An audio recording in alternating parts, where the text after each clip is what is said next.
Mesdames, Messieurs, bonjour et bienvenue sur Zonar Télévision dans cet espace des Zonar Actualités dédié aux informations. Aujourd'hui, vendredi 13 juin 2025, au programme. En République démocratique du Congo, Jean-Pierre Bemba annonce l'inauguration de l'aéroport modernisé d'Ndjili pour décembre 2027 sous la houlette d'Infra Rose pour 500 millions de dollars. À Goma, Bintou Keïta de la MONUSCO est attendu dans un contexte très tendu. La Cinco riposte aux accusations de Jean-Pierre Bemba dénonçant l'inaction judiciaire. Dans l'est du pays, les retraits des troupes sud-africaines de la Samir DRC a marqué la fin d'une mission face au M23. Et à l'international, le Mali accorde un mandat sans limite à Assimi Goïta et Washington prône la paix pour l'intégration économique en RDC. Restez avec nous, nous allons faire cela ensemble. Un nouvel horizon pour l'aéroport d'Ndjili. Selon Actualité.c de Jean-Pierre Bemba, vice-premier ministre des Transports, a annoncé lundi 9 juin sur Top Congo que les travaux de modernisation de l'aéroport international de Kinshasa confiés à l'Infra Rose pour 500 millions de dollars ont débuté. L'inauguration est ainsi prévue pour décembre 2027 par le président Félix-Antoine Tshisekedi. Ces projets qui remplacent une proposition de 1000 vestes jugée moins avantageuse inclut une aérogare de 43 000 m², des passerelles de niveau, une nouvelle piste parallèle, la réfection de la piste actuelle en nouveau tarmac, un parking.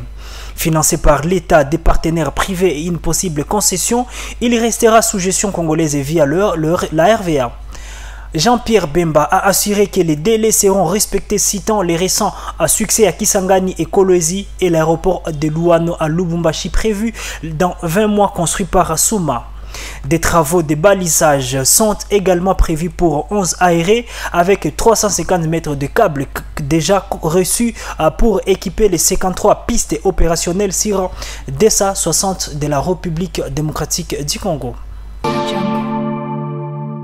Restons à Kinshasa où la justice s'intéresse à un ministre. Selon 7 sur 7 points C2, le parquet général près de la Cour de cassation a répondu à la récusation de Constant Mutamba qui est détournement de 20 millions de dollars destiné à une prison à Kisangani. Les procureurs firmés Mvonde a indiqué que l'instruction alors pré-juridictionnelle est close et invite Mutamba à garder sa sérénité pour la suite. Le parquet a transmis une demande d'autorisation de poursuite à l'Assemblée nationale, estimant détenir des indices sérieux de culpabilité de Mutamba, qui lui est absent à sa troisième convocation, qui a tenté de réquiser Mvonde et ses magistrats. Cette affaire, impliquant des fonds pour une maison carcérale à Kisangani, alimente les tensions autour de la gestion des deniers publics. Direction à l'est de la République démocratique du Congo, la situation sécuritaire évolue. Selon Beto Ponce de Bintou Keïta, chef de la MONUSCO, est attendu ce vendredi 13 juin 2025 dans la ville occupée par l'M23 et l'Alliance Fleuve Congo. La MONUSCO, en phare des retraits progressifs de la RDC, n'a pas précisé l'agenda de cette visite pour la dame qui est déjà atterrie. Critiqué pour son inaction par Kinshasa et les communautés locales, Keïta devra naviguer en terrain complexe. Joseph Kabila, présent à Goma pour des consultations politiques, pourrait croiser sa route tout comme les autorités du M23. Cette visite intervient dans un contexte où la MONUSCO cherche à maintenir un équilibre fragile avant son départ.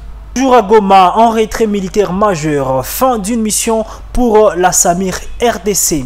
Selon 7 sur 7.cd, les premiers contingents sud-africains seront rapatriés ce vendredi 13 juin, marquant la fin de leur déploiement en RDC. Ces 1000 soldats présents depuis décembre 2023 aux côtés des troupes malawites et tanzaniennes n'ont pas réussi à freiner l'avancée du M23 qui a pris Goma en janvier 2025 avant de prendre Bukavu. La chute des Goma où 14 soldats sud-africains ont péri a précipité la décision de retrait de la SADC actée le 13 mars. Les premières troupes ont quitté le 29 avril via le Rwanda et la Tanzanie, l'aéroport de Goma étant inutilisable. Ces retraits laissent ainsi le FARDC face au M23 renforcé malgré l'échec de la Samir DRC à stabiliser la région. Les États-Unis d'Amérique appellent à la paix ou pour l'économie régionale. Selon Actualité.cd, lors de la 20e DRC Mining Week du 11 au 13 juin 2025, l'ambassadrice américaine Lucy Tamlin a plaidé pour une collaboration régionale harmonieuse et le retrait des forces étrangères, notamment rwandaises de l'Est de la RDC. Tamlin a souligné que l'instabilité exacerbée par l'exode illégal de coltan et la hausse des prix de l'étang due à l'offensive du 23 à Walikale nuit aux chaînes d'approvisionnement mondiales. Les États-Unis d'Amérique soutiennent les cadres de la paix de l'Union africaine dirigée par le président togolais Faure Gnassingbé et un partenariat minier avec Kinshasa pour un accès privilégié aux minerais critiques. Une paix durable, selon elle, favoriserait des investissements responsables. À Kinshasa, une polémique s'écoule à 5 ans selon Actualité.cd. La conférence épiscopale nationale du Congo a qualifié d'ineptie les accusations de Jean-Pierre Bemba qui l'a accusé, ainsi que l'opposition de vouloir déstabiliser les institutions et la mort de Félix-Antoine Tshisekedi. La Cinco dénonce l'absence des réactions des institutions, notamment du procureur général et de l'Assemblée nationale face à la gravité des propos de Bemba.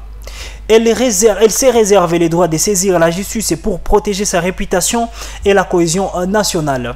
L'épiscopat critique l'animosité de Bemba, invoquant son passé violent à Kisangani et à Kinshasa, et en réaffirmant bien évidemment son engagement pour la paix via son pacte social boudé par les régimes en place.